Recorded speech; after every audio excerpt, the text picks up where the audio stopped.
Turkish authorities have arrested several journalists at their homes as tensions continue to escalate in the capital following last week's jailing of Istanbul's mayor, Ekrem İmamoğlu. İmamoğlu was formally arrested on allegations of corruption by a court on Sunday, but the move has been widely regarded as a ploy to remove a major challenger to President Erdogan from the 2028 presidential race, something government officials deny. As a result, İmamoğlu's detention has sparked the largest wave of street demonstrations in Turkey in more than a decade. Tabii ki İmamoğlu'na desteğe geldik. Yani bu halimle onun için tam destek. Onun için tam destek. Aynen. More than 1,000 people have been detained for protesting so far, following heavy police crackdowns and outbreaks of violence. Students who had gathered at an Istanbul university campus found themselves locked out on Monday morning, while others were locked in as the university's security apparently tried to prevent a protest. Erdogan has described the demonstrations as street terrorism, defending İmamoğlu's arrest as part of an anti-corruption operation. European Union's foreign policy chief Kaja Kallas has warned of a dangerous escalation following Israel's resumption of war in the Gaza Strip last week with a wave of surprise airstrikes. Speaking in Jerusalem during a briefing with Israeli Foreign Minister Gideon Sa'ar, Kallas condemned the violence, saying it only fuels more conflict. Resuming negotiations is the only feasible way to end the suffering on all sides. Violence feeds more violence. What we are witnessing now is a dangerous escalation. It is causing unbearable uncertainty for the hostages and their families, and it is likewise causing horror and death for the Palestinian people. The recent bombardment has killed hundreds and brought the total Palestinian death toll in the war to over 50,000, according to the health ministry. Sa'ar insisted the conflict could end tomorrow if Hamas fulfills Israel's conditions. And the war can end tomorrow with releasing our hostages, the demilitarization of Gaza, and the withdrawal of the armed Hamas and Islamic Jihad forces from there. War is not an ideology. We would be happy, and we will be happy, to achieve our aims by diplomatic means. But if that is not possible, we have no choice but continuing our military efforts. The next phase of the ceasefire, which was to include the release of 59 hostages, never started after Israel cut off humanitarian aid to pressure Hamas. Ukrainian officials held a second round of ceasefire talks with U.S. officials in the Saudi capital, Riyadh. Ukraine's President Volodymyr Zelensky tasked his defense minister Rustem Umerov with leading the delegation. Umerov said in a post after the meeting on social media platform X that many key points, including energy, were discussed.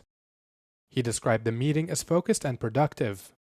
Zelensky, addressing the meeting, reiterated his country's commitment to peace. He also emphasized the need to exert more pressure on his Russian counterpart. Наша команда працює абсолютно конструктивно. Розмова достатньо корисна. Робота делегацій триває.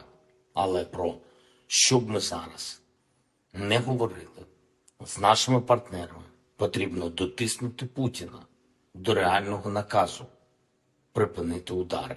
Хто цю війну приніс, той і повинен її забрати. Leading the talks for Washington was U.S. President Donald Trump's special envoy Steve Witkoff. Speaking to U.S. media outlets on Sunday, Witkoff said he believes Putin, despite European concerns, is also interested in peace. On Friday's EU summit in Brussels, leaders agreed on the need to be fully capable of defending themselves against further Russian attacks by 2030. Downplaying Europe's fears, Witkoff said he takes Putin at his word that he's not interested in expanding his territory. I just don't see that he wants to take all of Europe. This is a much different situation than it was in World War II. In World War II, there was no NATO. So you have countries that are armed there. To me, it just does, I take him at his word in this sense. So, and I think the Europeans are beginning to come to that belief too. But it sort of doesn't matter. That's an academic issue. Witkoff and his team are set to meet the Russian delegation on Monday. Trump had said previously he hoped this round of talks can offer some breakthrough towards finally ending the war.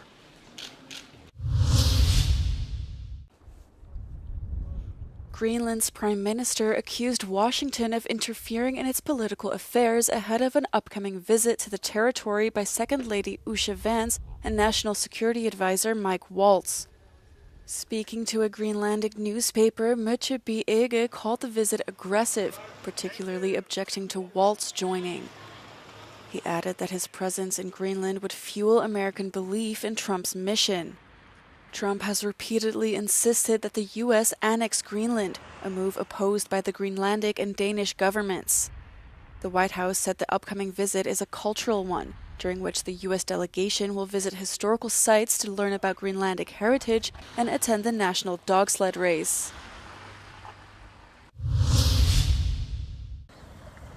Greenland's Inuits are reclaiming their identity as the independence debate grows.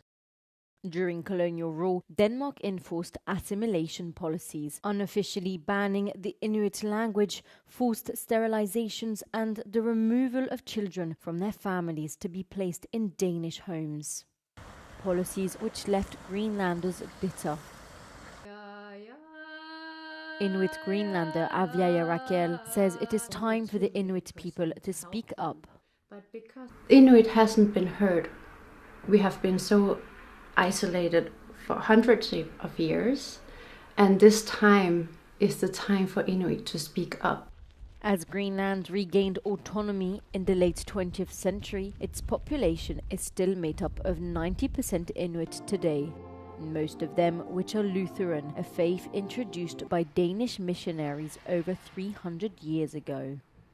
The sacredness of Christianity is still sacred in my eyes, but so is Buddhism, so is Hinduism, and so is my work.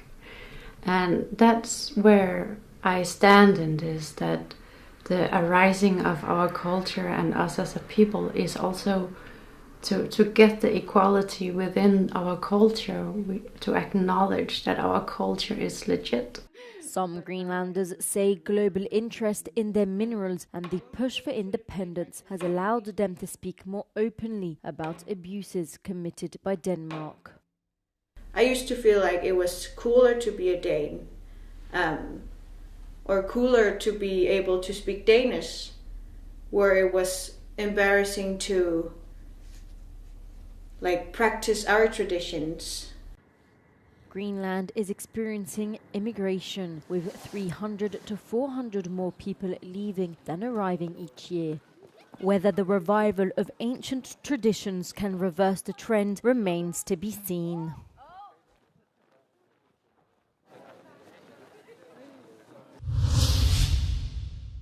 Commemorations have been held in Germany, France and Spain for the victims of the Germanwings plane crash 10 years after the tragedy took place. 150 people were killed after the passenger jet, which was travelling from Barcelona in Spain to Düsseldorf in Germany, was deliberately downed by its co-pilot in March 2015.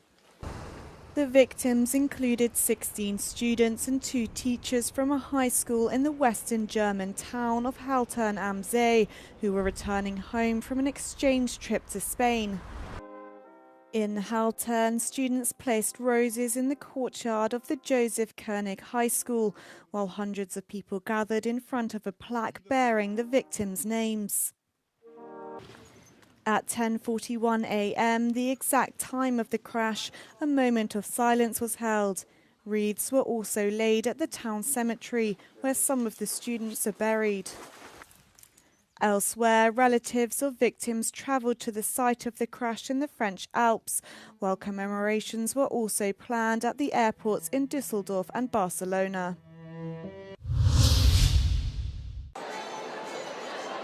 Roughly 500 people gathered on Sunday to celebrate Iftar in a church in Belgium's Molenbeek. With 140 different nationalities, the district is incredibly diverse. However, it also has a dubious reputation. The shared meal was organized as part of Molenbeek's bid to become the European capital of culture in 2030. Through its candidacy, Molenbeek hopes to redefine its narrative and reassert itself through its strength of its cultural diversity. This is why this candidacy is very important for Molenbeek, because this is a wonderful opportunity to flip the script and to dream together for the future through culture, through art, through different culture, to create a new us. Even if we are different, we share the same dreams. There is a very important symbolic here of Molenbeek, because after what happened in the 15 years ago, during 15 years, with the symbol of violence, of terror and so on, we have now a message of resilience, of building together a future, not only for Molenbeek, but for Brussels and for Europe also. The month of March not only marks the celebration of Ramadan, but also Lent for Christians and Purim for Jewish people. Sunday's iftar therefore welcomed people from all ages and backgrounds. We are celebrating an iftar in a church, which is a symbol of diversity, inclusion, multiculturalism, which is very, very present here in Molenbeek.